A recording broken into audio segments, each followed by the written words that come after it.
We're a few minutes late, but for sake of argument, we weren't even sure if this was going to happen tonight or not. It just really depended on how everything flowed. And sure enough, things ended up working out to our advantage. So that's the reason why we're here live tonight.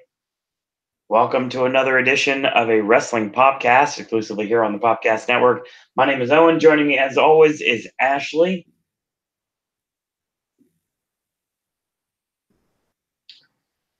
This should be interesting because Ashley messaged me and said, I want to talk about Raw. That's the reason we have a show tonight.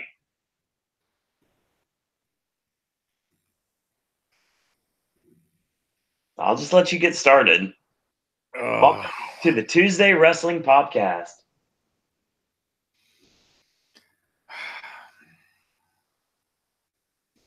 Well, the first thing I should bring up, just so there is some interaction from you, at least for some of this, check out the video that I sent you on Facebook, because it's one of the things that's been garnering a lot of attention on the social medias today.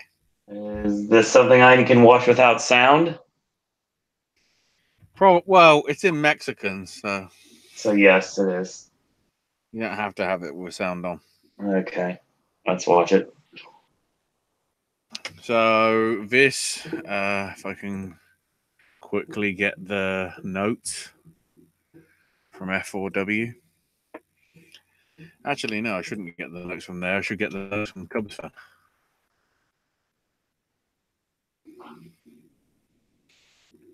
So this went down, can't remember whereabouts in Mexico, but it went down, I believe, last night. Okay.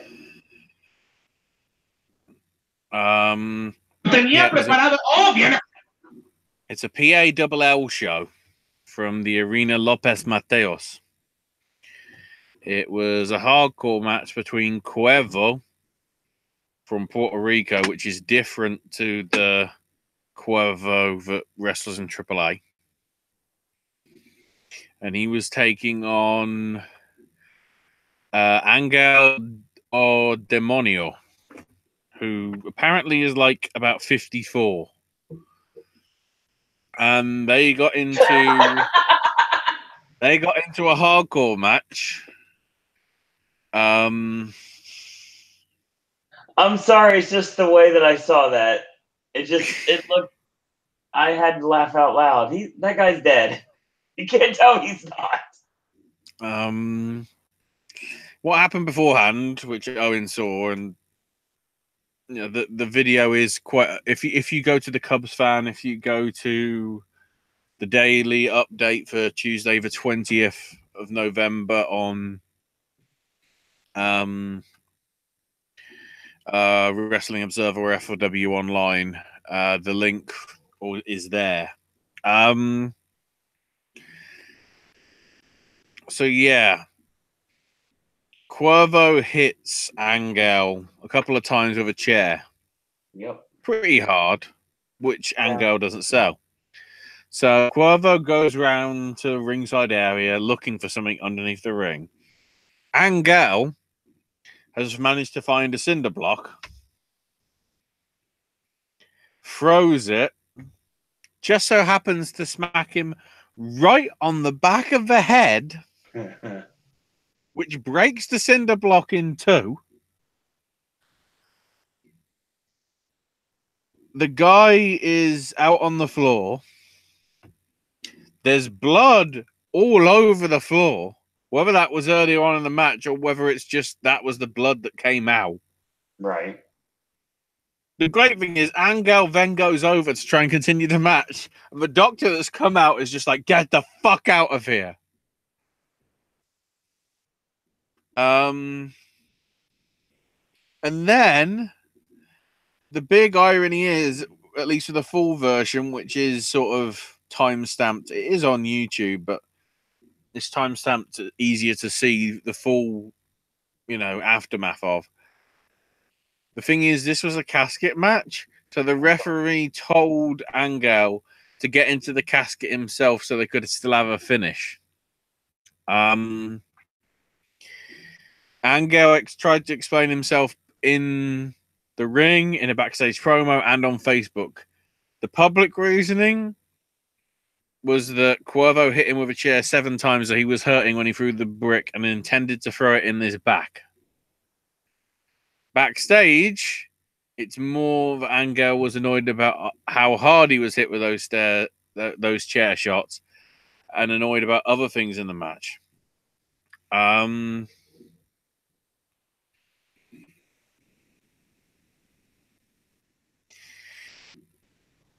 As it stands, he has been banned until further notice from wrestling anywhere in Mexico for doing what he did. And just to make you feel really guilty about laughing about it, Owen. Sorry.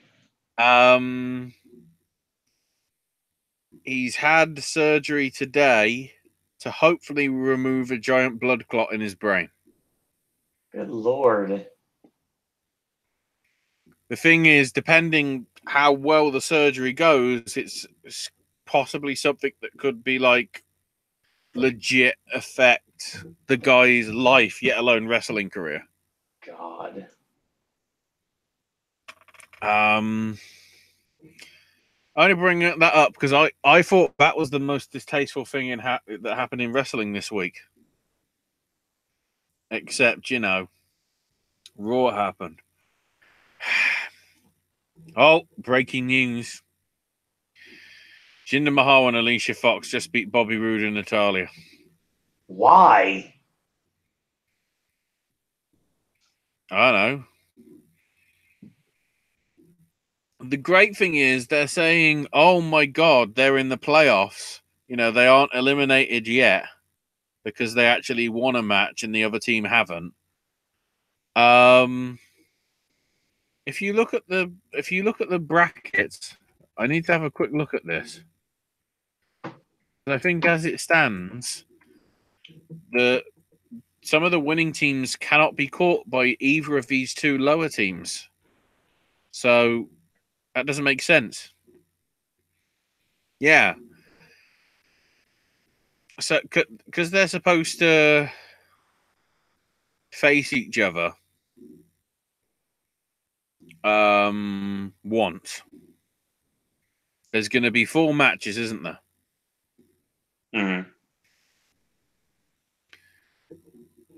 So with that, Natalya and Rude are 0-4, Fox and Mahal are 1-3, Bayley and Balor are 2-2, Mickie James and Bobby Lashley are 3-1, and then Ember Moon and the former Braun Strowman are 4-0. Oh God, they're bracketing them off, but like it's bloody. They're bracketing them off like it's NFL stuff. So the number 1 seed faces the number 4 seed.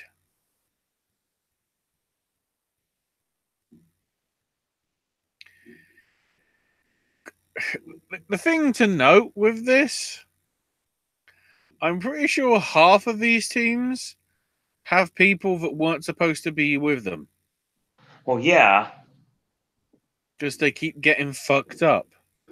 Because Strowman's out, and Moon was a replacement as well. So that team is going to be completely different. Owens got replaced by Bobby Roode. Right. And from last week, AJ Styles got replaced by Jeff Hardy. So at this rate, I don't know what's going on.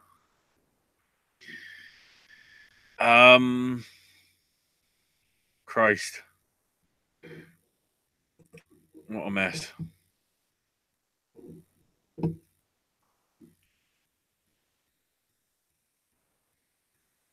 Oh, God. Alicia just said, if I go on holiday, I want to go to Kentucky because I want some good old chicken. God. They gave her that line because she's black, everybody. Do you see the funny?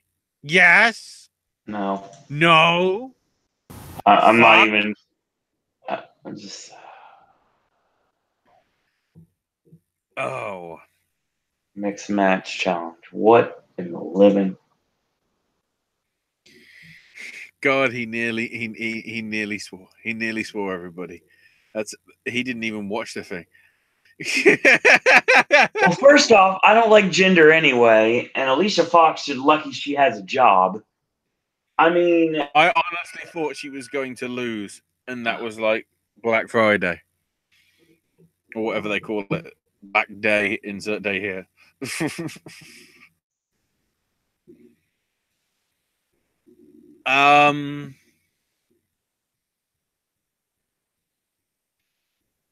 So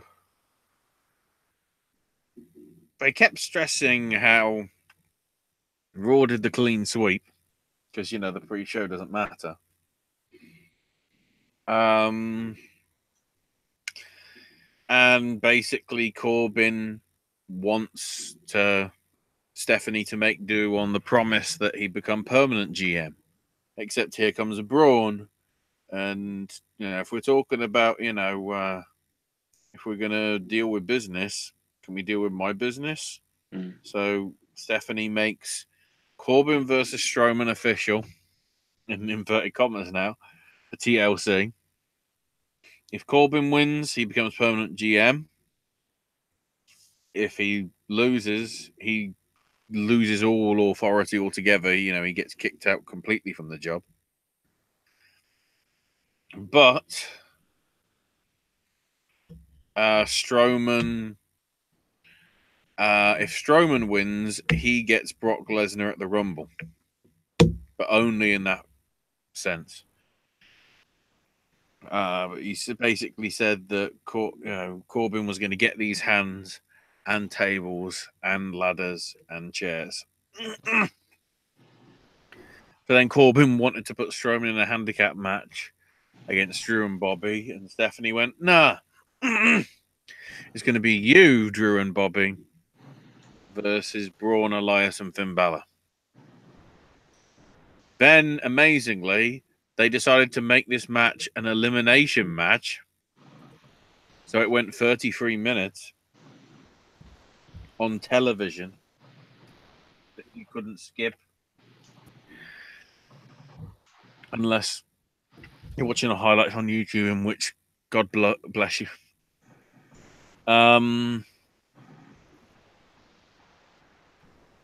Also, there was a line that I completely forgot about until seeing it in the notes that I've got here about Braun saying that he was going to look forward to dismembering Baron. And then basically Stephanie said, dismemberment is a corporate liability. Saudi Arabia. Saudi Arabia.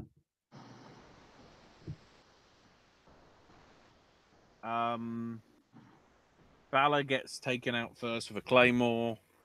Elias then gets taken out by a Lashley spear. And then McIntyre smashed Corbin with a chair and got disqualified. And then the match stopped.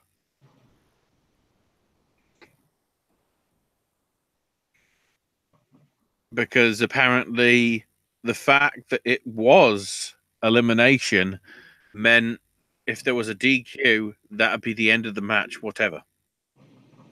And basically they got Corbin's belt, tied it round Braun's arm, and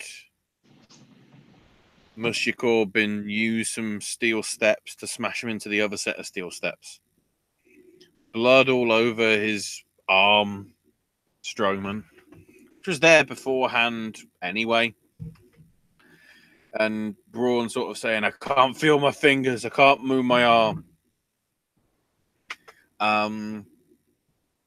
He was taken to a local medical facility. Because hospitals are no-go.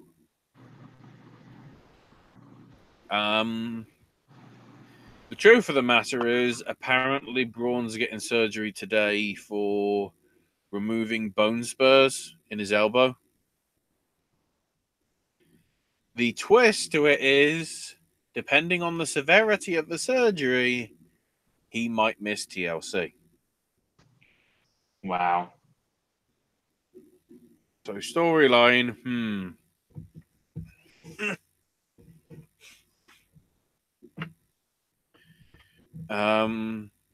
So yeah, more heat.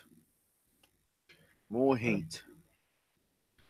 Then speaking of heat, here comes Seth wanting, saying that he watched this special on the network and said, he didn't know Ambrose was in the hospital with an infection because Ambrose never picked up the phone to tell him. He wanted a fight, and then Ambrose showed up somewhere backstage, and he's like, I'm not going to get rolled up and run up there like some lunatic. Nobody knew what the Shield was like when all the cameras are off, and time caught up to us, and we're all going to pay for it in different ways. We're all going to get what we deserve. This is the big quote. I mean, and this is a direct quote. I mean, look at Roman. For Roman's part, for what Roman did in the Shield, he has to answer to the man upstairs. So yes, because of Roman's actions in the Shield, that's why he got leukemia. Good Lord. Why?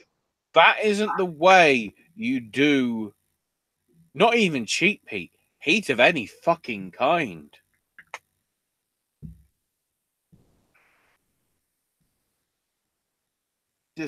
Just, oh. And he wanted Seth, and Seth ran backstage and couldn't find him. Then we had the Lars Sullivan promo. Coming soon. Then Nia and Tamina beat Sasha and Bayley. Because of course they did.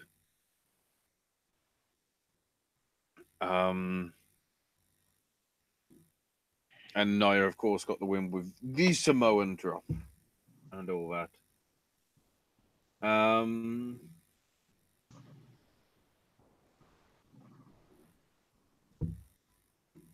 Sorry, I need to get the important thing ready. Then Ambrose randomly showed up on Charlie's screen. Who she was interviewing, I don't know. There's no clue. And went to where the Shield normally hangs out, which looked like a boiler room, turned out was a stairwell. Rollins found the stairwell and then found on the back of a door, just spray painted on, burn it down.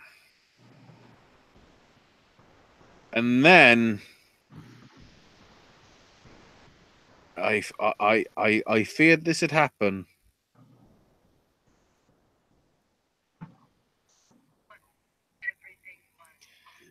Oh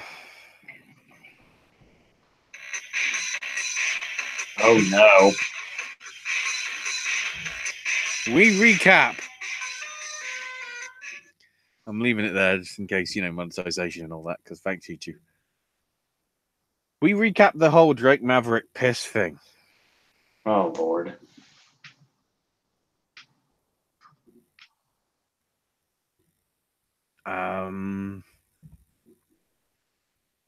And it's just piss joke after piss joke after piss joke after piss butt joke. Yeah. I hope you're feeling bladder. I mean better.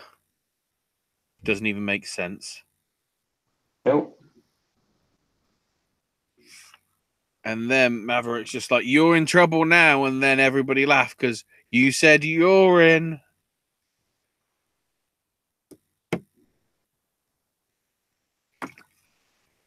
And then just a really just be fucking annoying. Michael Cole goes, well, Drake Maverick is manager of the AOP. So, a tag team that you brought up that was going to be this menacing threat 3 weeks ago, jobs out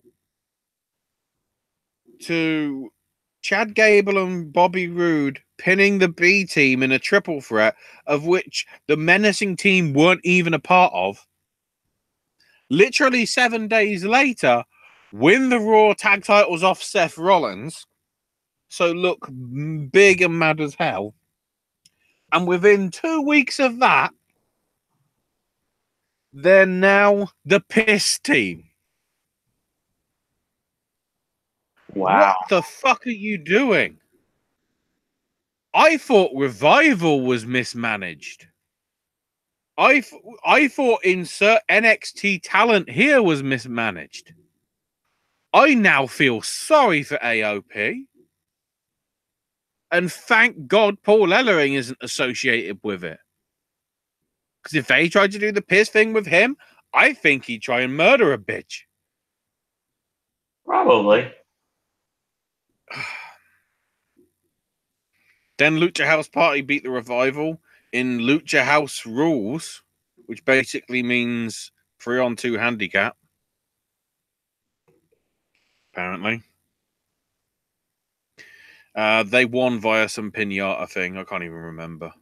Lucha House Party, but there you go. Then, you know, the season finale of Total Divas is all about Natalya learning about the death of Jim Neidhart. Oh my God.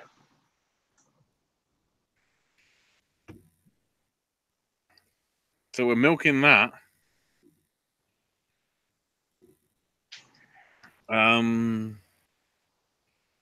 Then there's some more Rollins and Seth, but Seth can't find him stuff.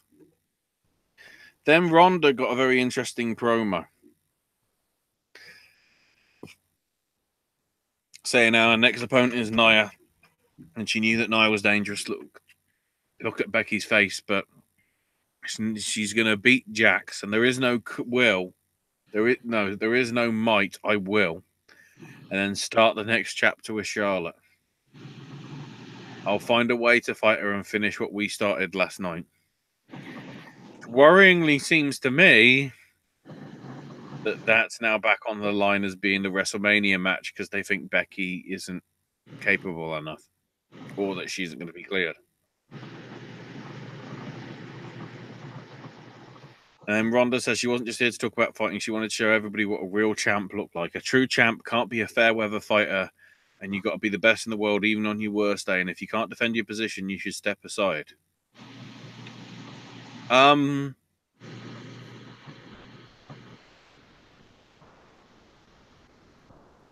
Pot kettle black?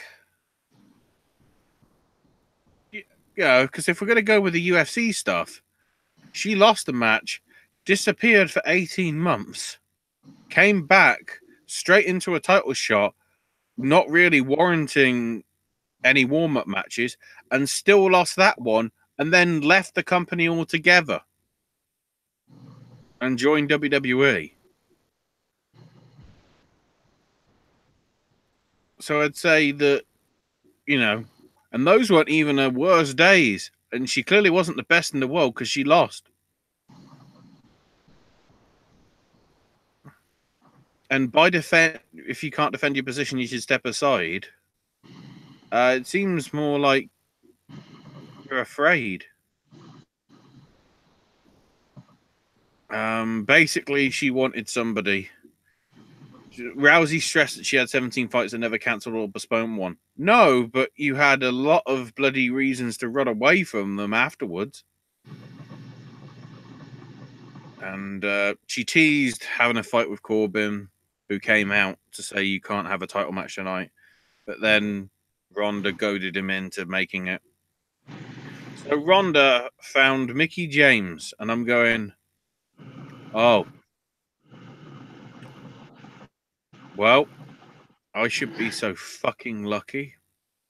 This match was over in about 2.5 minutes. I think the Divas Revolution is back. Oh, sorry, the Divas Devolution? Is that the opposite of evolution? Unevolved? I don't even know. And then just a whole keep running on the AOP thing. Gable and Rude beat them. Because of course they do. Then Ambrose is backstage saying, you know, whoa, what's that smell? You know, is it the city of Los Angeles? And I'm going, oh, is this a jab at the fucking fires? Or is it Seth Rollins' fear? No, the stench was all the fans.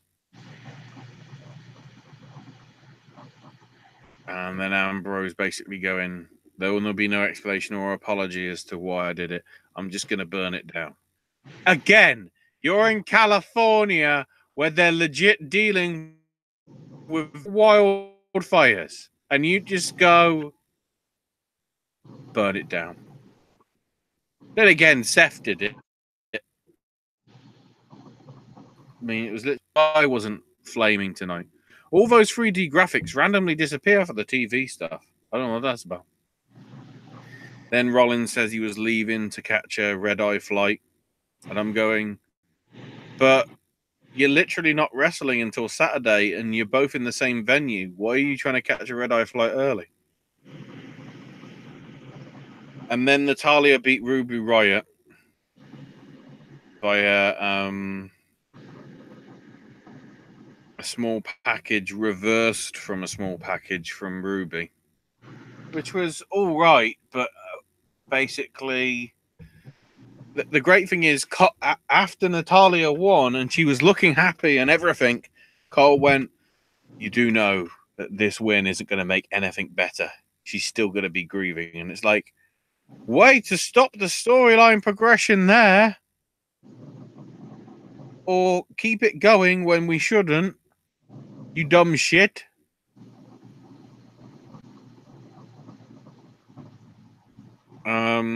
Then Ambrose came to the ring. Again, sort of ranted on the fans. And then all of a sudden, here comes Rollins running in. He wasn't actually going on a red eye. Ran in, got into the ring. Tried to curb stomp him. And then Ambrose gave him a low blow. And somewhere Nakamura is going, how come he does it every time and it works? Mm-hmm. When I do it, I keep getting DQ'd. And then right as it went off air with about 30 seconds to go, he hit him with dirty deeds.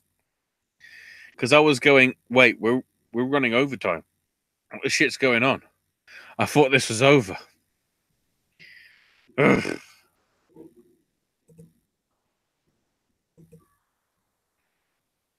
That indeed happened.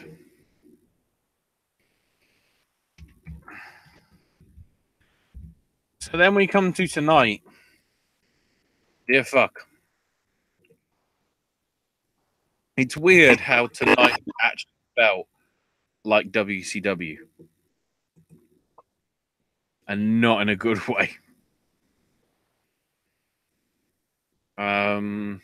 Oh, even more of a confusing thing just happened. Rusev and Lana lost to R-Truth and Carmella.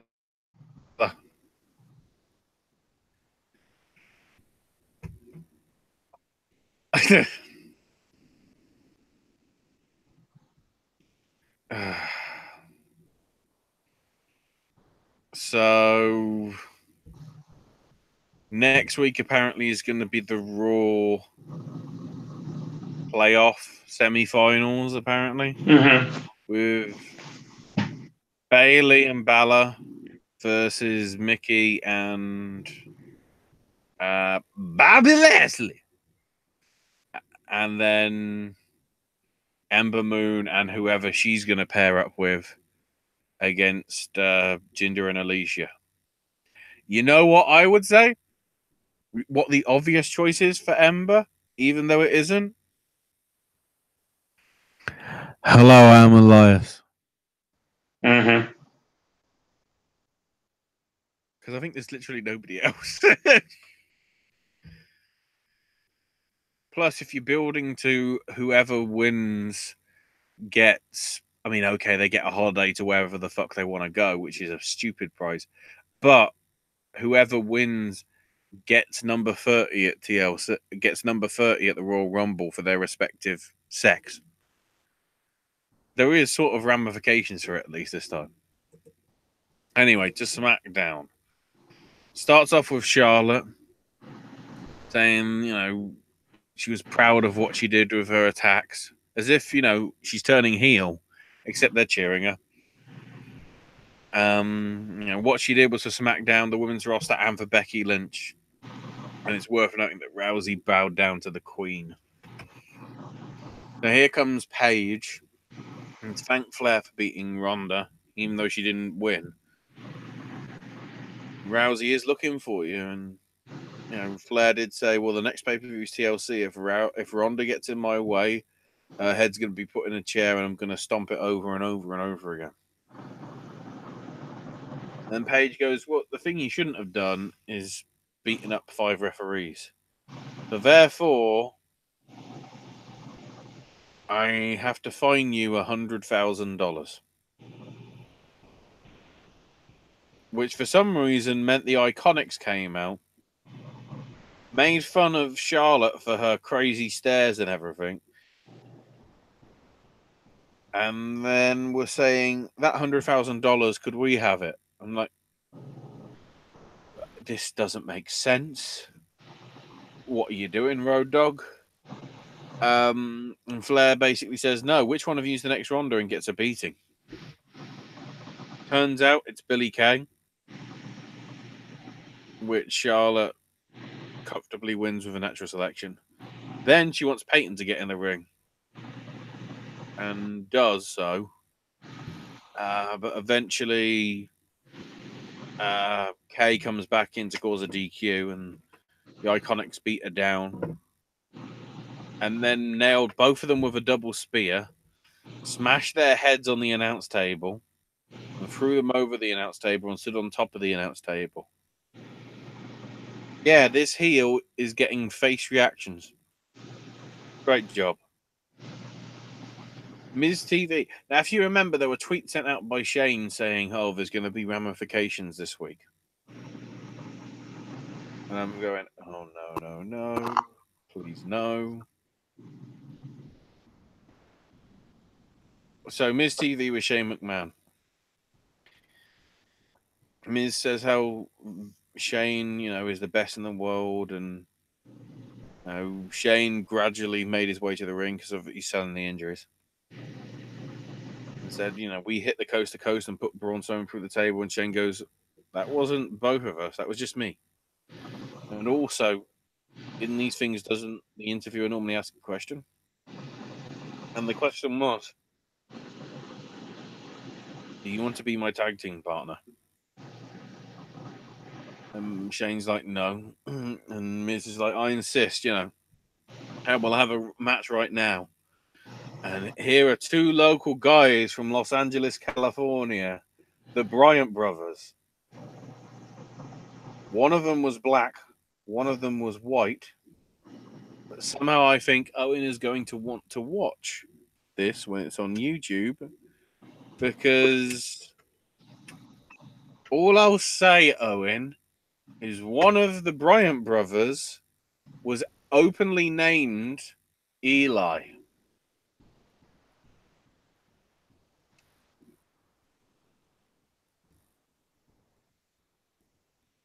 Has Owen put 2 and 2 together? Go ahead. One of the Bryant brothers was called Eli. Oh, Eli Everfly. Yeah. I see he beat the Miz too. Yeah, they fucking won. It's like, right, okay. Hopefully it goes better for them than it did when the job of James Ellsworth came in. Just saying. Then New Day are all in pilgrim dress for the Thanksgiving food fight. Thanksgiving feast fight. And then the gobbledygooker shows up, which is actually our truth, apparently. The big thing to note, though, Xavier Woods' pilgrim shirt actually said 6-1 on the front of it. Which is fair. The New Day won, culminating in Sheamus getting punched with a fist that was on a turkey via the turkey's backside where it would be stuffed. And then Cesaro tried to sort of cause even more of a food fight with cranberry sauce, and then all the other food that was left somehow that survived all got thrown at Cesaro. And then everybody was slipping over on the floor because they couldn't stand up. By the way, the main event is Rey Mysterio versus Randy Orton. This is something that might be interesting, except when you realize it was only given about 10 minutes. Asuka and Naomi beat Mandy and Sonya. Yeah, that's all we want to say. Lars Sullivan thing was on, so we don't know which brand it is yet. Brian versus AJ is apparently now official for TLC. But you're not getting any proper build for it today because AJ's still having a rest. Brian kept speaking about himself in the third person. You know, he doesn't expect the people to understand the explanation. It was for you. Daniel Bryan committed an act of betrayal, not when he defeated AJ via a low blow. It was 3 years ago when he gave up on his dreams. The difference between Daniel Bryan and the people is that he doesn't give up. Daniel talked about his injury and noted it gave gave Daniel the chance to meditate on his new mantra of fight for your dreams and your dreams fight for you. It worked for Daniel. And when he returned, he received the loudest last chance. And for the people, it was just a moment. They weren't there for the pain or the fights with the family. He had to listen to the therapist telling Daniel to move on. The only ones that moved on were the fans and called the fans idiots for yelling AJ, which at that point they weren't. The yes chant slowly dissipated and Daniel stopped fighting. His dreams took over and his dreams kicked AJ in the balls. Daniel's dreams told him that he doesn't need to beat Brock because it allow him to beat the weakness out of him and there will be a new emergence after the match. The old Daniel Bryan the people loved is dead. The yes movement is dead. All that's left is you. The new Daniel Bryan, the new WWE champion, and scream that you never give up on your dreams. The great thing is, that's a great heel promo from Bryan. Yet it was also a great face promo. Because I was getting sick of AJ at some point. That's what happens when you have a champ that's been there for, what was it, like 370 something days? Because it was the UK tour to the UK tour, so. Or pretty much the UK tour to the UK tour. And then Orton beat Rey Mysterio with an RKO pretty much out of nowhere. Well, yeah, basically Mysterio went for the sliding dive into a splash under the bottom rope to the floor, but Orton hit an RKO. That was the one that was out of nowhere. And then Orton practically took off Mysterio's mask, gave him a second RKO to actually get the win. And then afterwards, Orton grabbed the chair, put it around Rey's neck. Rey's mask slightly came off as Orton smashed the chair into the ring post. Orton picked up the mask, held it up like a trophy, and took it with him. And Orton was getting booed. See, that's how you do heel heat. But also, why is everybody in this fucking thing a heel? Randy Orton, heel. Daniel Bryan, heel. Mandy Rose and Sonya Deville, don't give a fuck. Bar and Big Show. Even the Bar and Big Show were saying to New Day about making jokes of them, are you taking the piss? I don't know whether Sheamus realised he shouldn't have said that, because then people would have got triggered. But I don't know. Anyway. to relighten things up, let's recap all the shit that's happened in Lucha Underground while we've been away. Not the matches. Basically, all the stuff. Where we last left it, Matanza basically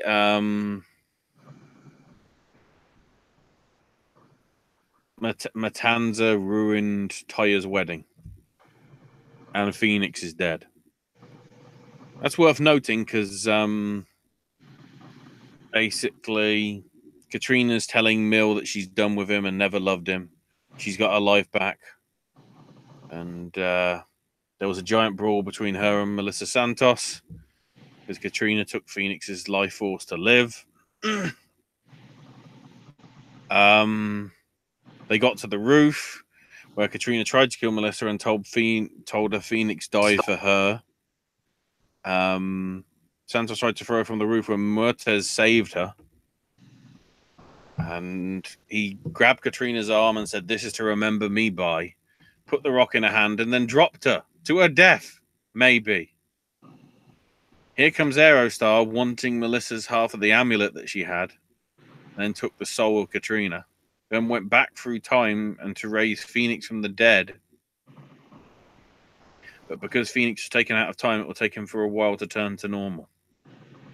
Where have I heard this before? Stephen King, I think. Wasn't it something like that? Anyway.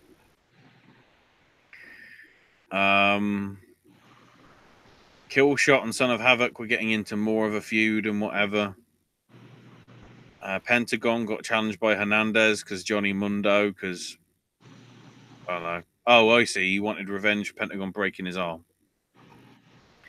The great thing is Hernandez still lost.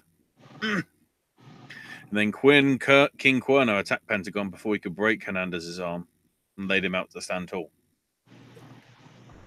Then the following week, we're building up to Gift of the Gods because Dragon Azteca's beat Evilise.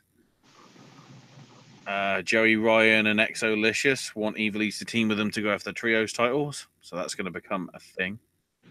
Then Antonio shows up after Mil Muertes and King Cuerno went to a double DQ because well, basically they're just getting in a big brawl. And Antonio likes this, so this number one contenders match, both people go through, so it'll be a triple threat with Penta, Mil, and King Cuerno. And Jake Strong shows up and says that the challengers win the trios titles, they'll defend against him by himself, and he'll snap their ankles because he can, and it makes him strong. Because that's swagger for you. Sorry, strong. Reptile Tribe retained the trios titles against Phoenix, Drago, and Aerostar because Phoenix basically turns on his team. Doesn't care about Melissa. With Dragon Azteca Jr. checking on Melissa, which is interesting. Then Antonio is sharing a beer backstage and Marty shows up, drops a pile of cash on his desk and wants a Gift of the Gods title match. And Antonio, likes the smell of the money and says, okay. And then another pile of money comes in from Moff and he goes, no, I want something else as well. Tension mounting. Can't be bothered to get roundabout yet because it gets even more complicated by the end. There's a sort of grudge match now between Phoenix and Aerostar, which Phoenix wins. Confronted Melissa post-match, prompting Dragon Azteca to make the save. Phoenix beat him up. Then Dragon, was in no fit state to really defend his title, but didn't want Antonio to call it a forfeit, so he faced Marty the Moth Martinez, which, of course, Marty easily won. So, for Melissa, the one she loved is a zombie. Her friend Dragon Azteca paid for it, and the guy that's tormented her basically has a possible Lucha Underground title shot. Brilliant. Then Paul London meets with the White Rabbit and says he's been waiting a month for the meeting, and Cross wants assurances that Paul is with him. And he made the sacrifices. And he has an idea, the bunny. He and El Bunny are ready for action and want to go to the temple. So I guess that's going to become a thing. Pentagon then retained the Lucha Underground title. Marty then beats up Pentagon, lays him out, and then the 1 week notice rule for Gift of the Gods was a dumb idea, so he's waiving it. So basically, Marty's cashing in with immediate effect. And lo and behold, Marty the Moth Martinez wins. So Marty becomes not only Gift of the Gods champion, but successfully cashes it in and becomes Lucha Underground champion. Holy shit. This is when the point I should really start getting the music ready. Just so it's ready. Then Matt's got a letter from Antonio for the next episode saying that the main event, which is King Cuerno, Penta, Mil Muertes, and Dragon Azteca in a 4-way for a title shot at Ultima Lucha Cuatro. Jack Evans refused to perform due to Exalicious being employed here and quits. So Antonio goes, okay, you're facing Matanza. And if you win, you can walk out. If not, you'll never walk again. Matanza beats him via death. Same way, actually, that I think Joey Wrestling basically got deathed. Then Paul London, El Bunny, and the White Rabbit watch Cobra Moondog and Jeremiah Snake, as he is now, taking on Joey Ryan, Evilise, and Exalicious. The champs retain. And then afterwards, London and Bunny making the attack on both of them. And the White Rabbit tells Joey Ryan TikTok. Whatever that is. Now we got a nunchuck match, which Jake Strong wins over Drago and Aerostar. Strong basically isn't selling anything. They're making him like the unbreakable machine, like bloody Brian Cage should be. That's nice. Pentagon then in the main event beat Mil, Dragon, and King Cuerno to become the number 1 contender again. And then afterwards, because Mac shows up to attack Mil Muertes, Mac challenges Mil to a death match at Ultima Lucha 4. Rest in peace, motherfucker. Apparently. Then we had Melissa and Aerostar wanting to know what happened with Phoenix, and basically the whole idea is when Katrina took the life force, it infected Phoenix and changed it into something evil. Melissa thinks that she can fix it, but Aerostar says, no, I've seen the end. And Melissa goes, what end? And Aerostar just goes, everything. So the Bunny people versus Joey, Evilise, and Exalicious. Bunnies win. And then a white glove that was put on Joey Ryan via a mandible claw gets all bloody and everything, and it gets left in the ring. The rabbit foot should be feared. Son of Havoc beat Killshot in a pretty decent match. Killshot attacked afterwards using his dog tags. Killshot tried to unmask Havoc and did. And then, Antonio isn't happy. So there's going to be a mask versus mask match at Ultima Lucha Cuatro with them. Then Marty the Moth Martinez arrives with Reclusa, Chelsea Green. What happened to her? He's wearing basically a moth cape, and Reclusa was apparently stalking Sexy Star for over a year. Apparently she was the one with the spiders, not Mariposa, which is actually something to do with spiders. Sexy Star embarrassed the family, and Reclusa followed Star to her home and beat her so bad the only thing left was her mask. And he was holding the mask, and Star isn't coming back due to it. And I'm going, no, I think there's other reasons, mate. But the other thing that embarrassed him more was Pentagon, because Pentagon broke his arm. But he also hasn't forgotten about Mariposa. And Mariposa forced him to focus, so he owes her. And so he'll defend the title against her right now, which Marty retains. Mariposa showed him the way and challenges Pentagon to a Cierro Miedo match at Ultima Lucha. And when he wins, he will dedicate the match to Mariposa and dedicate it to Pentagon. And he breaks Mariposa's arm Pentagon style. So, what the fuck? Also, remember, we were supposed to have Ivelisse versus Katrina, from what I remember, at the end of this one, or was it the last series? I can't even remember. Taya suddenly shows up. She's angry that basically her wedding got ruined and Matanza's killing all her friends. She wants Matanza. Matanza fights her, but interestingly, Johnny Mundo comes in. And we get a DQ. So they're facing each other at Ultima Lucha. Then Phoenix and Mill beat Mac and Dragon Azteca. That's to build to their matches coming up. Then Ricky Mundo and Famous B, which Ricky Mundo wins, and then he admits that he freed Matanza and ruined the wedding. They treated him like shit for years, so he ruined their perfect day, and as long as Taya's around, Johnny will never respect him, and challenges Taya for Ultima Lucha. And then puts the crossface on Brenda, who was, the one with Famous B that was one of the bridesmaids. And Ricky and the doll celebrate. Pentagon then versus Reclusa.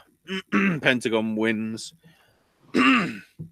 Very good for Chelsea's debut, and I think basically her only match actually in that company. She did a lot of dark matches, from what I can tell. Basically, he was going to break her arm. Instead, got a bag of thumbtacks out, but then Martin made the save with a barbed wire baseball bat. Marty teases lighting Pentagon on fire, but blows out the flame instead, which was a throwback to Pentagon and Vampiro, which again didn't go to fire. Then, as we get to Ultima Lucha in a few weeks from now, Jake Strong's with Antonio. Basically, he gets a free entry into Gift of the Gods. He just gets a medallion. But then Strong says, "Save some sacrifices for me." And then in a demonic voice goes, "It is my temple now."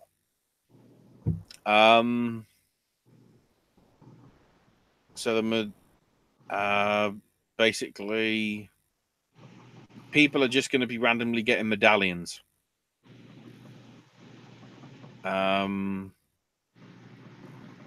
Which Jake Strong wins a battle royal. Who gets to eliminate somebody out apparently of the thing. And then interestingly, Strong eliminates no one because he wants to beat them all and destroy them all. Antonio's like, okay, tried to make it easy for you. There you go. Willie Mack beat Killshot via DQ because Mil Muertes came out, because of course we'll keep building that.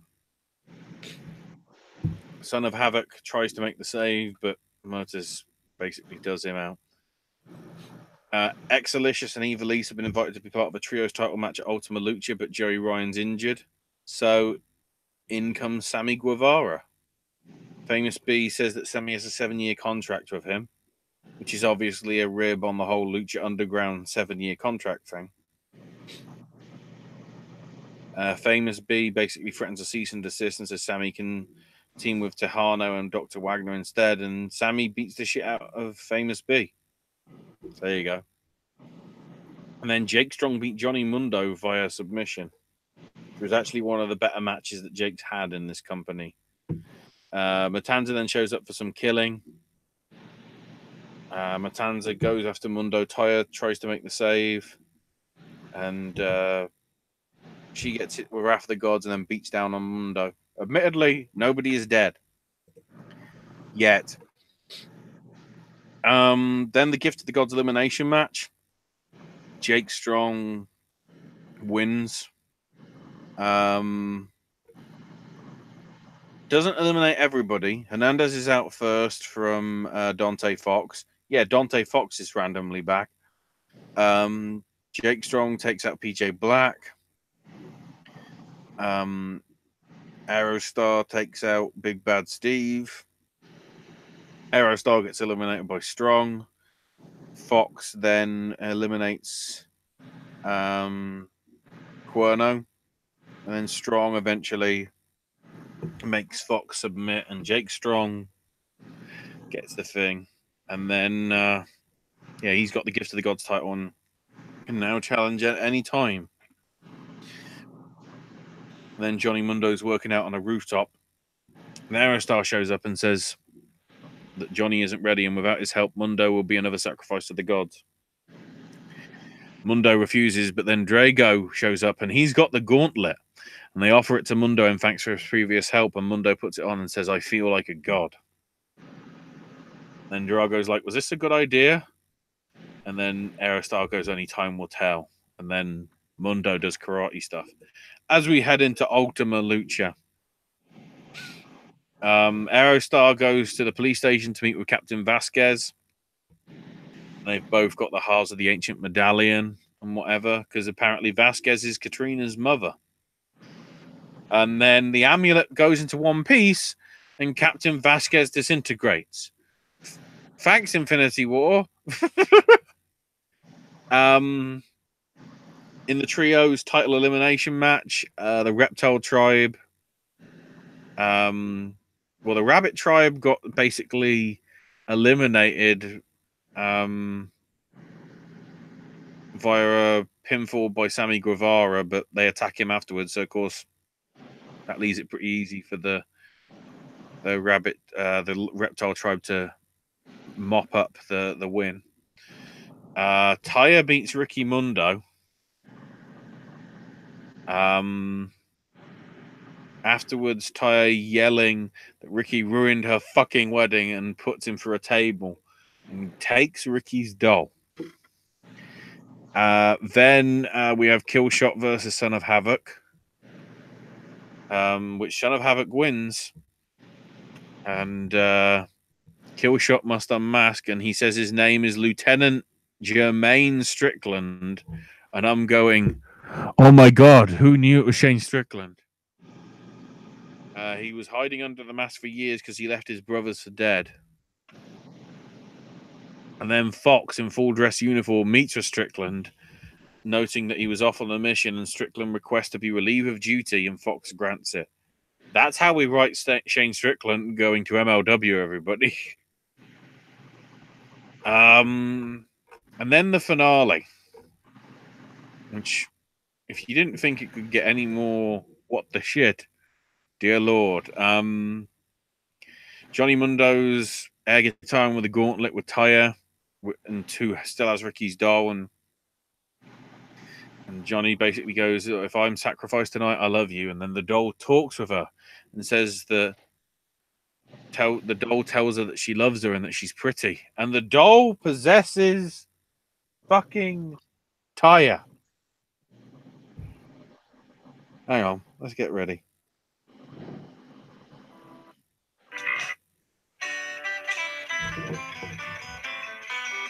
Part one. That's part one, everybody. That's part one. So then we get 2 out of 3 falls match, Dragon Azteca and Phoenix. Pretty good. Phoenix getting the win, 2 falls to 1. So Phoenix is still undefeated at Ultima Lucha.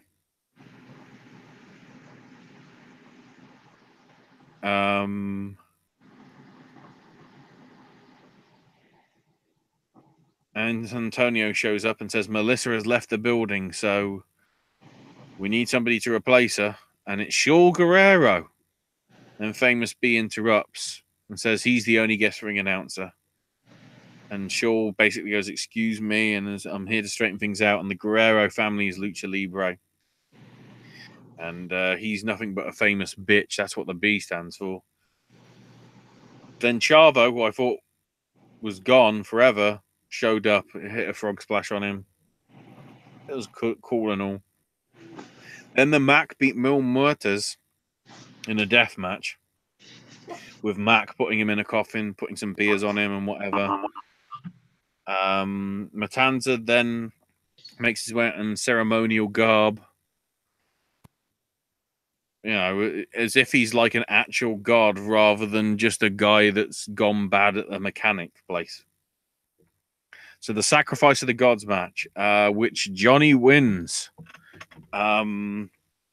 It just got crazy with the gauntlet. Because he had the gauntlet, he was basically doing superhuman things and just murdering him back. And then Era starts meets with Mundo. Basically wants the gauntlet back, and the gauntlet will destroy him if he keeps wearing it. I gave it to you to beat Matanza, and you've done it. And Mundo's like, nothing can overtake me.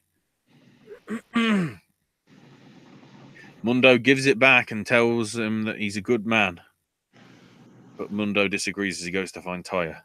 And then the main event, Marty the Moth Martinez and Pentagon. Pentagon got the win. Package pile driver on some chairs that got it.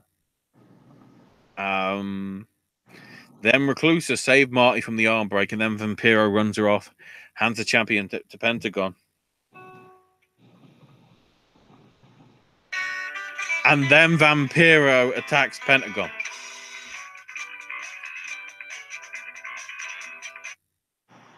And then Hexagon Dark shows up because you see, Pentagon, Hexagon. Who I believe is Australian Suicide. Laid out Pentagon with a chair shot, and Vampiro goes, "This is my master, not you." And off the balcony, Hexagon Dark hits the Shooting Stars press onto Pentagon. And then here comes Jake Strong cashing his Gift of the Gods title. Puts on the ankle lock. Pentagon cannot tap out because he passes out. And in no time at all, Jake Strong, Jack Swagger, whatever you want to call it, is the new, maybe final Lucha Underground champion. And then the complicated shit. So Cuerno meets with Aerostar and Dragon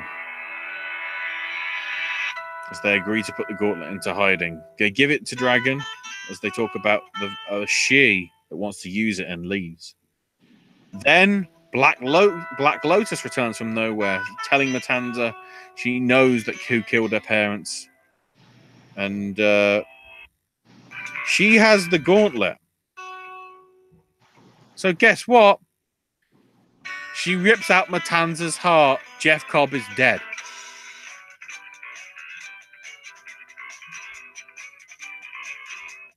But wait. There's more. Dear God.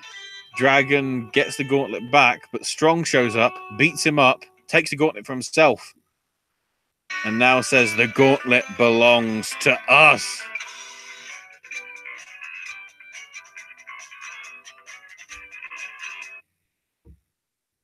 But wait, there's still more. Taya, now possessed, meets with Johnny. And Mundo says, I got my revenge. Let's go on our honeymoon. And she beats the shit out of him. I'm not your wife. I'm a god.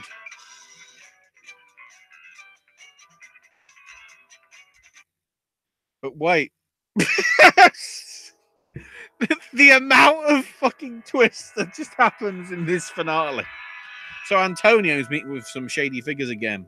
Here comes Jake Strong, covered in blood, with the glove. And he says that it's Matanza's blood. And I'm going, wait, I thought it was Black Lotus that killed him, not you, Jake. Anyway, they tell Antonio's son's sacrifice will never be forgotten. And the mystery limo man, who I thought was a guy in a lucha mask, Turns out to be Stu Bennett, who says it's time to take over the world.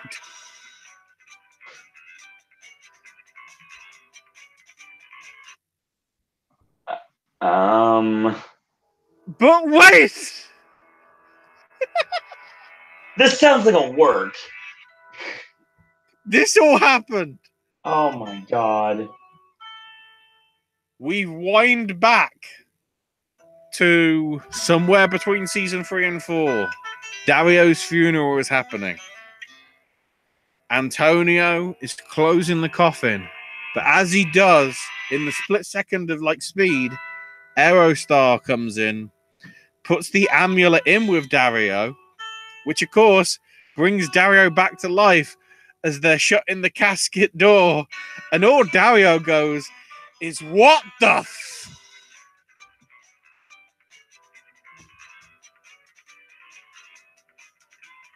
Not even Avengers does that kind of stupid JoJo ending. That is officially maybe it.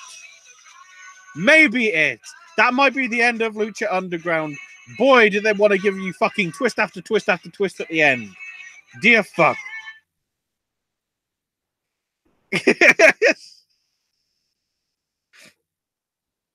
Literally 1, 2, 3, 4, 5, I guess, because of the whole strong with Matanza's blood.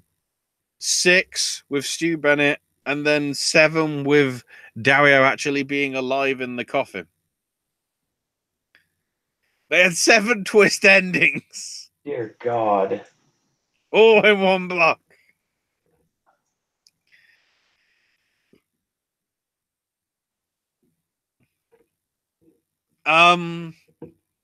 It's been a crazy season.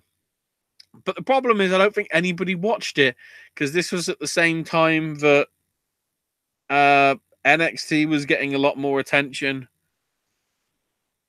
Obviously, you had the Mae Young Classic for a lot of it. And then by the end of it, it was also overlapping into NXT UK. So it's like, what the shit do you want to watch? Because it probably isn't Lucha. And I don't even believe it's on Netflix anymore because that deal expired. So guess. Oh. Oh dear God.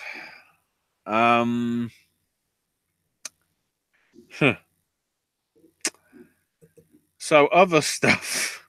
Other stuff that has happened. The big stuff from PWG, I guess you could say. Jeff Cobb won Bowler and successfully cashed it in as well. So Jeff Cobb not only is Bowler champion, he's also PWG World Champion right now.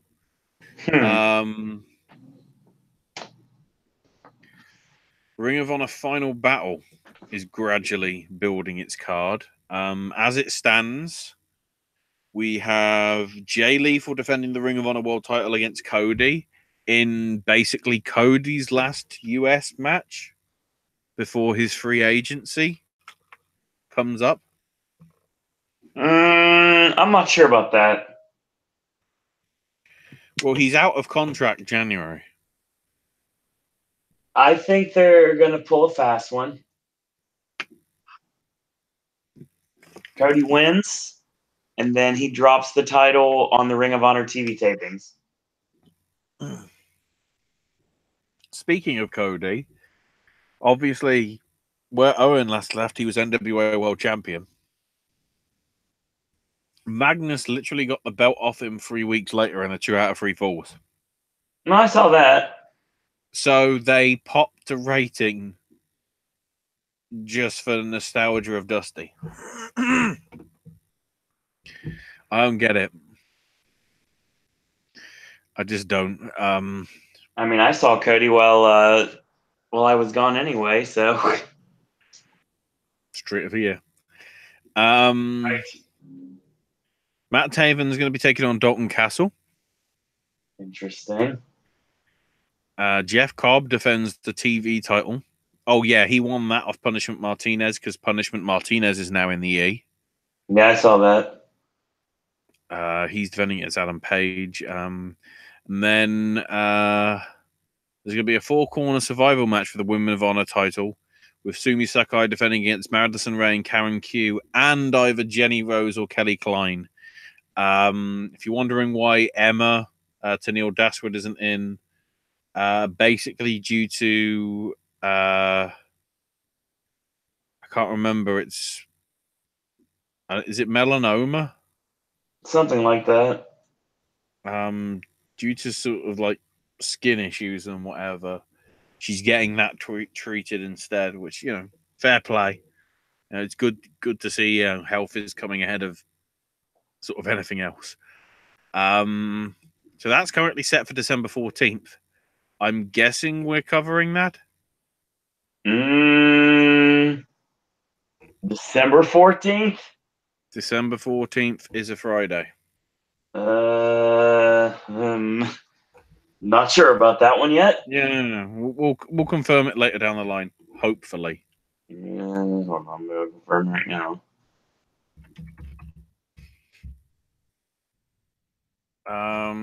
We'll see where it goes.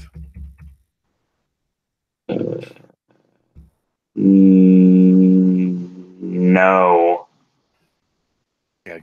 We'll recap it. We'll recap it anyway, probably in the weeks or whatever. Yes. Never mind. No, never mind. Yes. No. Wait. I'm beefcake now. Brother. Thing is, no, actually, I will have guests in town that week, so I will not be around. No problem. Which sucks because I really wanted to do Final Battle. Yeah. Always a problem in it. So with New Japan, the World Tag League is going on as we speak. The really bloody confusing thing is there's only one block and there's 14 teams. So that means there's going to be 13 matches for each. As it stands, because we're only at day 3, we're at the very early stages. The only teams unbeaten with 2-0 records. There are quite a lot of teams that are 1-0. But the two teams at the top on 4 points are the Killer Elite Squad of Lance Archer and Dave Boy Smith and the Gorillas of Fuck. I won't go too much into it. I'll run through the teams just because Owen's probably interested because I don't know if he's kept track of this yet. So other than those two, we've got Nagata and Nakanishi together, Juice Robinson and Dave Finlay, Beretta and Chucky T, Zack Sabre Jr. and Taichi, Sanada and Evil, Togi Makabe and Toa Hanare, Ishii and Yano, Tenkoji, Ayata Yoshida and Shota Umino. Yeah, the Greenhorns are already in, apparently, as a tag. I'm guessing they're going to lose every one of them, probably.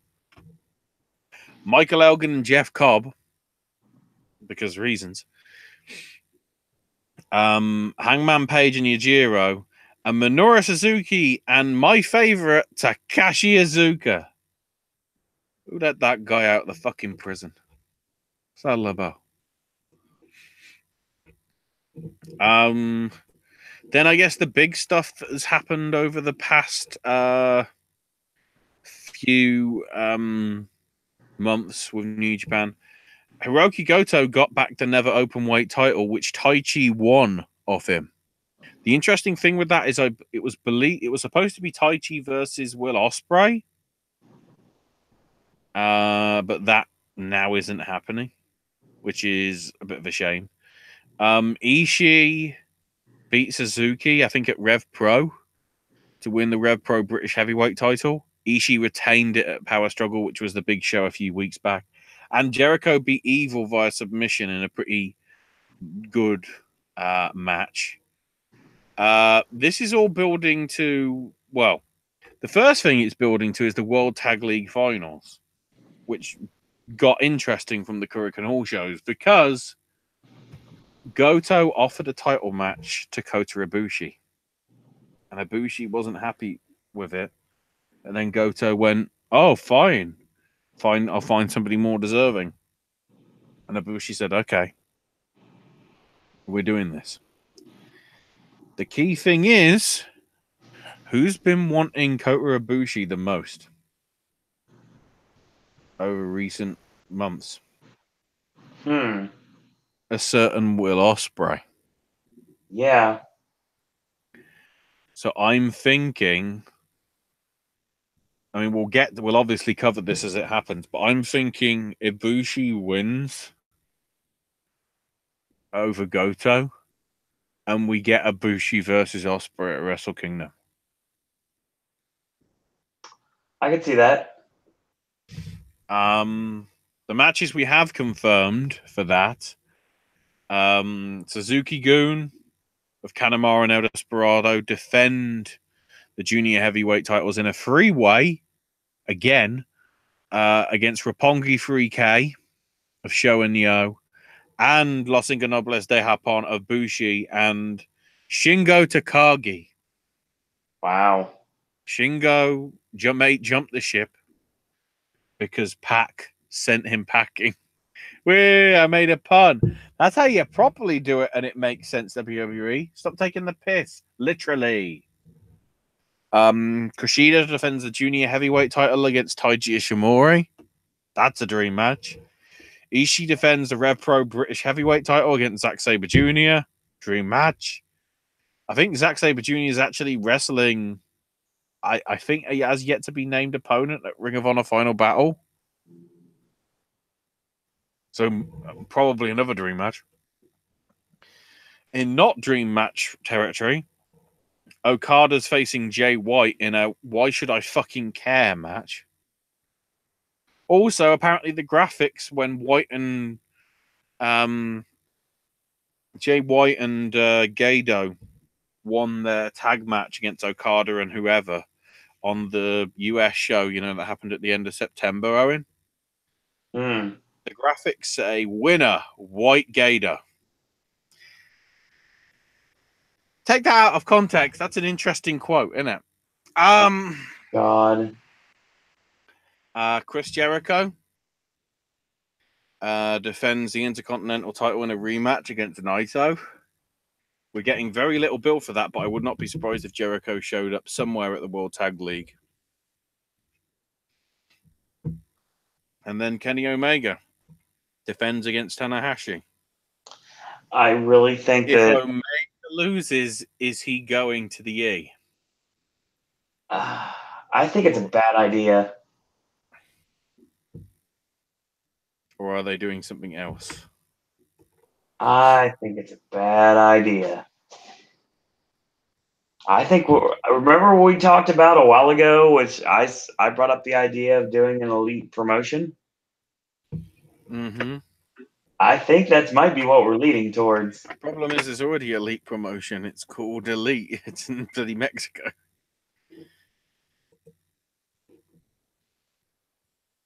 Something's up. Yeah, contracts are up. That's what's up. Well, Marty's contract's not up.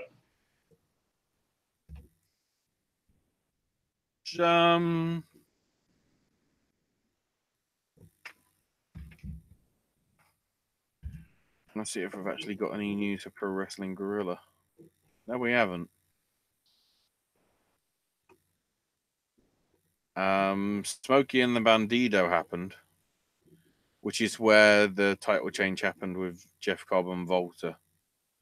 But yeah, no matches announced yet. To be honest, I'm trying to work out when they would be. The only one I could think of is December, but you'd have thought the tickets would have gone on sale already. So maybe that's the end of PWG for this year. I might be doing a show in early January instead. We haven't had a good DDT, tag team tournament thing for a number of years. It'd be nice to see that coming back. So in terms of what's happening this weekend coming, at least, because there's other stuff that I can't even think of in terms of title changes and anything. Chikara have their Cibernetico, which again, I still have to stress, Nick effing Gage is going to be in a Chikara wrestling ring. How that's going to happen, I don't know. Because I would not be surprised if Nick swears and doesn't even give a damn. And therefore, that is the last time that you'll ever see Nick Gage in a Chikara. Who is he going to work? Well, he's in the Cibernetico. Oh, yeah. I forgot about that. We talked about that. He's in the 7-man that we ran through. Although the season finale is still a few weeks away. So it's not like the end of it's not like the season end. But for on and off throughout the season, there has been quite a bit of Beyond Wrestling and Chikara crossovers and collaborations and stuff. So I guess it makes sense with the Cibernetico to be themed around that. Also, Rev Pro in the UK is going to the mouth of port, or Portsmouth as it's more commonly known, this Thursday, featuring some bloke called Speedball Mike Bailey versus some bloke called Pac. Key thing to note, that is Pac's first match in the UK since he became Pac again.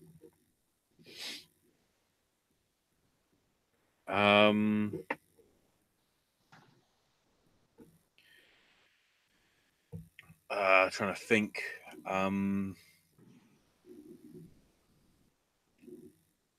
There is Progress Wrestling, I guess, technically happening, because the next chapter, chapter 79, One Big Neck with Sausage Hands.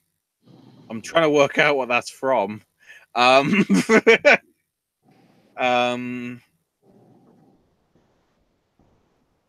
Chapter 79 is happening.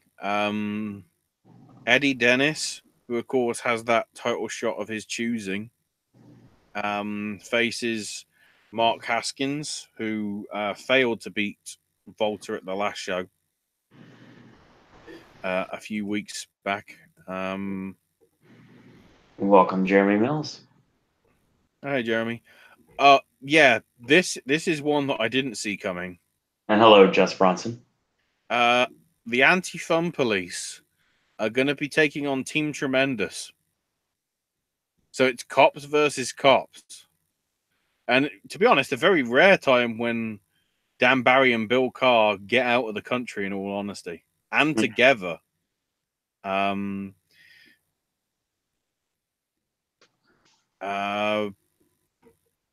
They've also announced, although it isn't for this Monday, Ela Dragunov, after his success at the Wembley show, will be competing at the December shows, chapters 80 and 81, one of which will have Walter defending against whoever is willing to compete against him. It's an open challenge to anybody in the world. Now, it's being held in Sheffield, which I don't think means anything.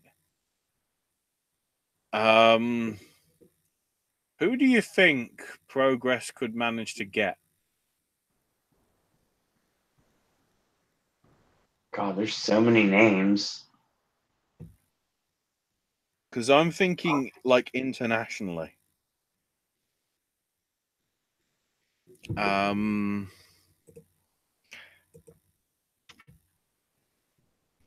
I'm not thinking it's going to be somebody that's British. I mean, it might be, but they seem to be sort of teasing that it's going to be sort of crazy. Speaking of crazy, there's going to be a triple threat with Isla Dawn, Millie McKenzie, and Jordan Grace. So that should be fun this Monday. Also, let me just see if I've got it. I think it's Ginny and Laura Di Matteo taking on Nina Samuels and Charlie Morgan. Because the KOTOR group's already split up. Jimmy Havoc's going one-on-one with Drew Parker, so death match. And Jordan Devlin versus Mandrews. Also, I think Fight Club. I don't know if Fight Club Pro is actually having their show this weekend. Should probably have a look to see whether it is. No, it's next weekend for their. I think it's called 100th because it's their 100th show. You see, I'm clever. Why did I say it like that, Owen? Oh boy. Actually, let's double check. Yeah, it is next week for FCP 100. Actually, they've got a German show because Schadenfreude are doing their own card the night after, which is the season finale. So that's going to be a double header next weekend. Oh, FCP's Infinity tournament was won by Mark Davis. It's worth noting because that's a tournament that seems to be growing in popularity. It's also worth noting that Rev Pro now is the TV slot that 5-Star Wrestling vacated. It's worth noting that Rev Pro know how to do television because I can actually watch that show and not be embarrassed, unlike how I was with 5-Star Wrestling and to a lesser extent World of Sport, but I still wasn't happy with. Obviously, you've been seeing the trailers all this week, or should I say the second trailer for Fighting With My Family, which looks worryingly dodgy. I think it looks fun. To me, it just feels like I'm concerned that it's not going to be serious enough. It's going to try and appeal to the casuals rather than the hardcores, which I guess makes sense because you're trying to go for the mainstream, but at the same time, be like, oof, I don't know. I'm not confident, man. Obviously, there ain't much stuff happening. I think the only other stuff is it WrestleCade this week or is that next week? I was looking that up actually. I think WrestleCade is this week. Yeah, it is this weekend. Yeah, November 21st to 25th. Yep. In order to see the website, I have to go to a capture and say that I am a human. Bloody hell. I got this.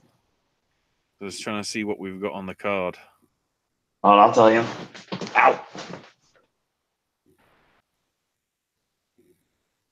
Well, Friday we've got the Showcase of Champions.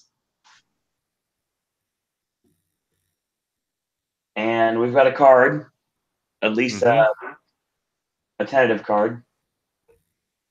We have Shane Strickland putting the NGW heavyweight title on the line against Iron Matt Cross. We have the Heat Seekers defending the TCW UWA Intercontinental Tag Team titles against Chase Owens and Jason Kincaid. Nice. Holy shit. That's going to be a great match straight out. And these four know each other very well. I've actually watched them work personally, so I know this is going to be a great match. We have Mike Drake versus Mike Camden. That's for the West Coast Wrestling Connection North American Championship Tournament Final. For the Undisputed Premier Wrestling Federation Championship, we have John Schuyler, Victor Andrews, and Zane Riley. Caleb Conley puts the AML Championship up against PJ Black. Billy Brash defends the AML Prestige Championship against Luchasaurus. The Dawson Brothers put the AML World Tag titles on the line against the Lynch Mob. Darius Carter defends the BCW Heavyweight title against Azrael. Arlo O'Hara defends the Battle Club Pro Icons Championship against Lufisto. And James Ellsworth defends the Intergender Championship against Jamie Jameson.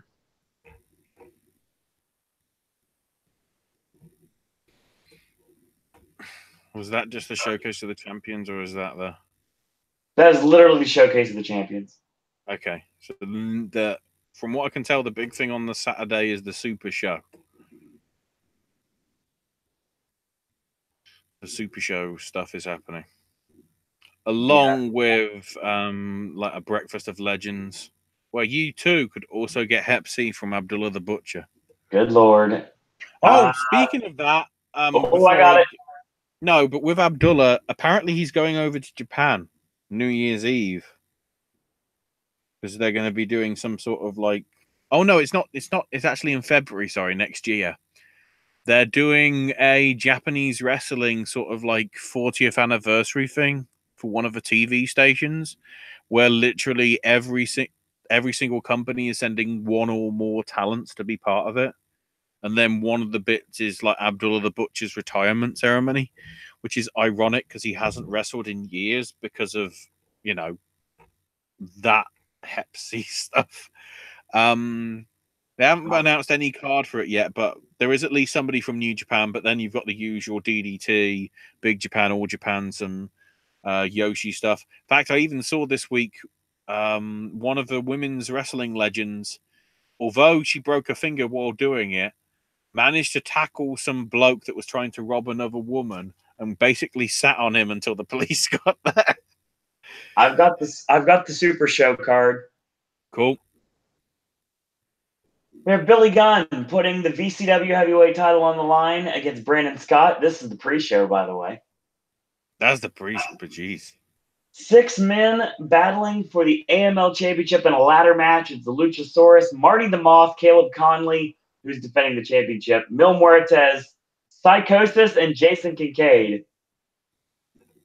Good Lord. Kid Cash versus C.W. Anderson with special guest referee Jerry Lynn. Moose and MVP team up against Eddie Edwards and Carlito. The Hurricane takes on Eli Drake. Vampiro versus Crazy Steve in a casket match. Nick Aldis puts the NWA World Heavyweight title on the line against the final Lucha Underground champion, Jake Hager. Oh, well, tentatively final. Speaking of Lucha Underground, dear Lord. Johnny Impact teams with PJ Black with Ty in their corner to take on Ultimo Dragon and Juventud Guerrera with Sonny Ono in their corner. Taya Valkyrie versus Penelope Ford.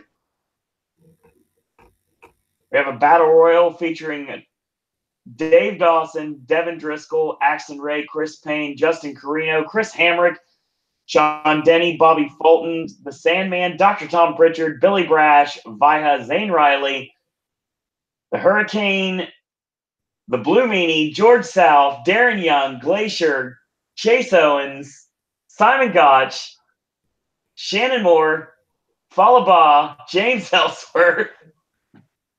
Yeah, no. And the War Kings with Road Warrior Animal take on Dalton Castle's boys. That's a lot of people. Good Lord. There's a Queens of Combat show that week as well, this weekend. Yeah. Sue Young defending the title against Angel Rose. Penelope Ford is going to be part of it as well. Samantha Heights, Brittany Blake, Maddie Max, Hyann Alvera, Kristen Statlander, and Faye Jackson and Willow Nightingale. Thick and Juicy, because that's an interesting name. Apparently, they are entitling it In Your Palace. Yeah, I see that. Take that, WWE. And then, on Sunday, AML Wrestling, the day after, because it keeps going on. Caleb Conley defending the AML title against Chase Owens. Billy Brash defending the Prestige title against Jason Kincaid and Chip Day. Gifted one, Yaya.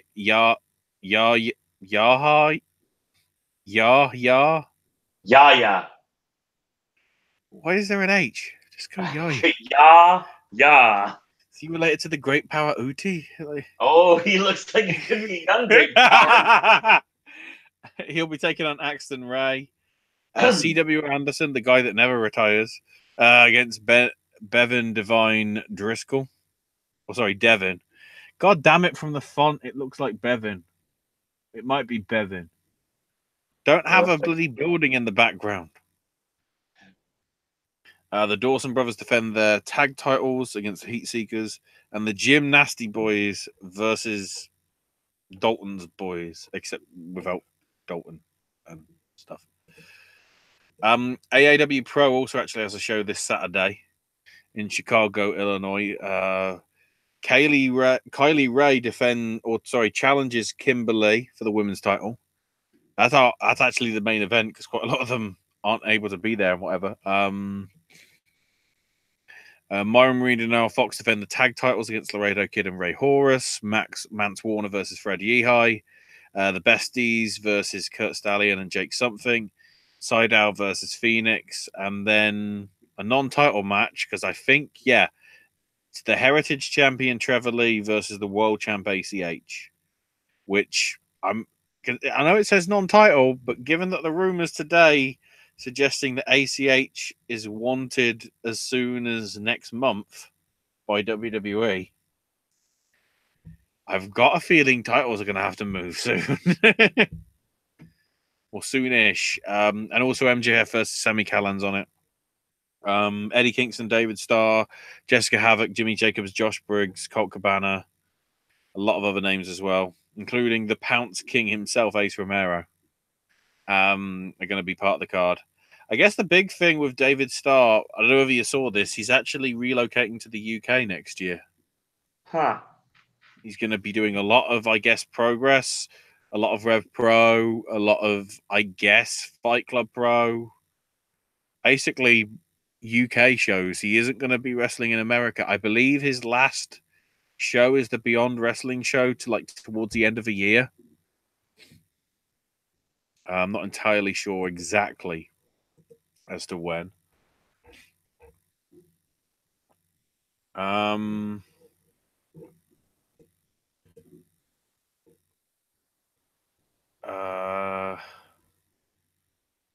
I can't see. I mean, there might be other stuff that I haven't been able to get the notes of because I didn't plan this far ahead. Oh, I guess Eve did, even though it is announced for next June, Eve did announce Wrestle Kingdom 2, or Wrestle Queendom 2, sorry. They're going back to York Hall, trying to fill that venue out again, which I guess we approve of. More women's wrestling shows is always good. There is a PCW show apparently in Blackpool as well happening. And then I guess the big stuff for the UK left is ICW Sphere and Loathing, which I think is like December 8th. There's a few weeks to go until that. But there's not a huge amount. Actually, no. Just looking at this,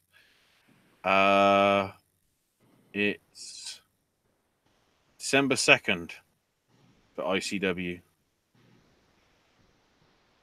Jeez.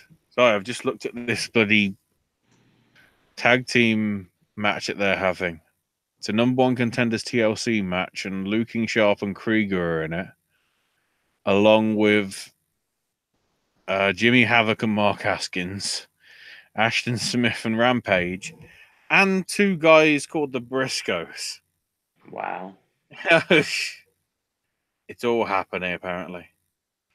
I'll have to keep an eye on that because it looks as if Southside's got some stuff. A lot of stuff as we build towards the end of the year. Obviously, you'd expect there to be quite a bit of stuff. But I think that's all the sort of major stuff that's gone down, at least that I can think of. Oh, I guess we didn't discuss Evolution and Tony Storm becoming Mae Young Classic champion at the age of only 22. Supposedly, she's getting NXT title shot unless they buried that because, it's like the pre-show from Survivor Series and it doesn't matter. Oh, wow. MJF versus Ricky Shane Page is the main event of Cage of Death. in a cage of death, of course. Oh, and the Rep versus Blackout. Geez, they are pulling out some interesting stuff. Oh, and Atsushi Anita returns to CZW. Oh, yeah, because he's part of Joey Janela's Spring Break 3, isn't he? Yep. How many times has Anita retired? Is it more or less than Terry Funk right now?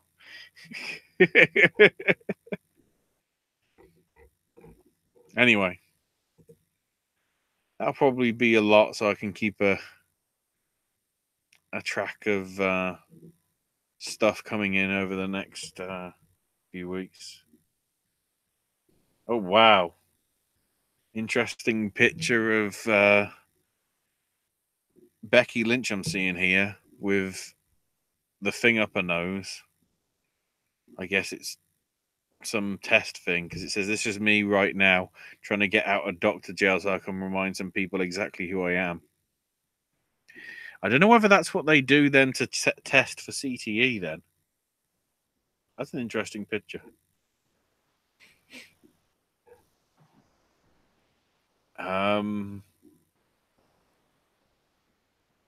Yeah, I think I'll leave it there for this time round. All right. But next week, who knows what's going to happen, because Raw and SmackDown seem more like Vince Russo's WCW. Didn't even get to Impact and the whole Demon Bunny thing coming to fruition, because now Ali is like possessed. Austin Aries is nowhere to be seen, so we still don't know whether that's shoot or not. Kevin Cross is trying to hurt people, which is always concerning, just in general. And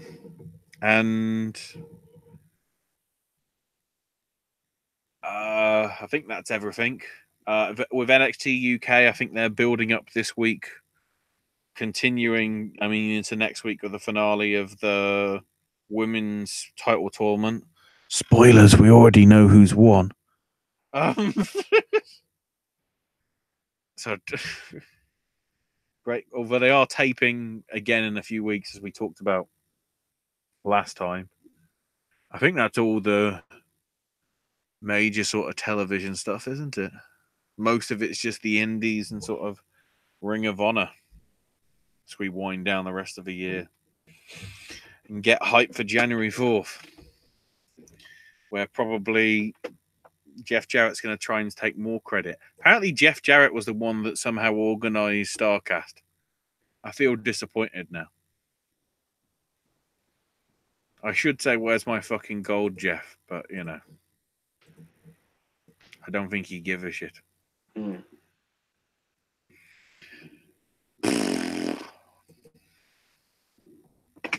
Think that's our show? Mm-hmm. So thanks everyone for joining us tonight. I know it was a last minute thing, but I said that it wasn't for sure when we're going to do another show, so I guess we'll see soon. If you're fans of AJ content, get ready. We have more Speaking Bluntly coming later this week. We have tentatively Sip and Snack coming back, and more AJ's movie reviews and verses. Ashley content will officially return to the network in the near future. So we got stuff I still need to send over that. Can't even remember what it was that I had now, which means I'm going to have to watch the video in order to see what I need to title the thing. There we go. So lots of stuff coming to the network in the near future, so stay tuned. Ashley, where can we find you on social media?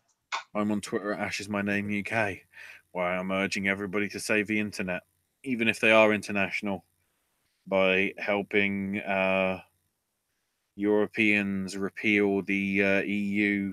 I think it's Article 13 or Chapter 13 or something, which basically means that the subcontext of it is if you don't own the thing that you are talking about or describing or anything, technically you are liable for it, so anybody can pull down the video.